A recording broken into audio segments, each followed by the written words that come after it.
feel, as I've alluded to throughout the video, I think Durham are in a great position for a title challenge this year. I think in the off-season they were really aggressive and effective with the signings of Emilio Gay and William Rhodes. And I think not only those pre-season signings and people like Brendan Doggett and Sam Connors, but it was also when they've had this injury bug, the Marcus North and the leadership group, as I've mentioned, were just super active and able to go out and get some signings. And Cody Youssef, Jake Ball and Jack Blatherwick were really, really important. I think it shows that kind of win now mindset, which I think is a really important thing. And I think it's a really important sort of mindset to be in, and a really valuable thing for a team looking to challenge is kind of getting the backing from your backroom staff. I think it is kind of the case of it will be the depth of the bowling lineup. I think the batting unit is well good enough to put Durham in position to win games. I think it is the bowling, and more specifically the lack of a real frontline spinner, or maybe even a spinner that they just have confidence in, I think could be the detriment for Durham in 2025.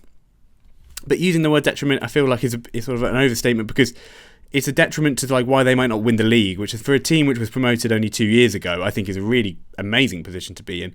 I think Durham are well on their way for sustained success. And yeah, with how Marcus North is running the club, I think Durham, are in a really good position. Durham, as well as, have always had a superb academy, and I think people like Ben McKinney coming through really shows that, and Daniel Hogg or whatever. And it's always been a hotbed for talent in England. I mean, that's still the case now, and in our setup.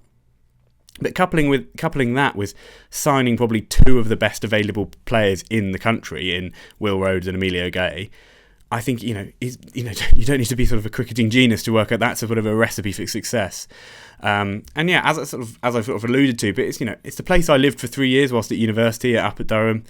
And I think, the passion for cricket, I played cricket up there, wearing my Hilton shirt, the lads from Sunderland. Their passion for cricket and the passion for the county really shows there. They all are really interested in how they're doing, which I think is kind of the reason I've done this channel, is it's that kind of passion is not as seen a lot around the country. So I think, if their team starts doing really well, there will be this kind of momentum around the county, and that people really want them to do well.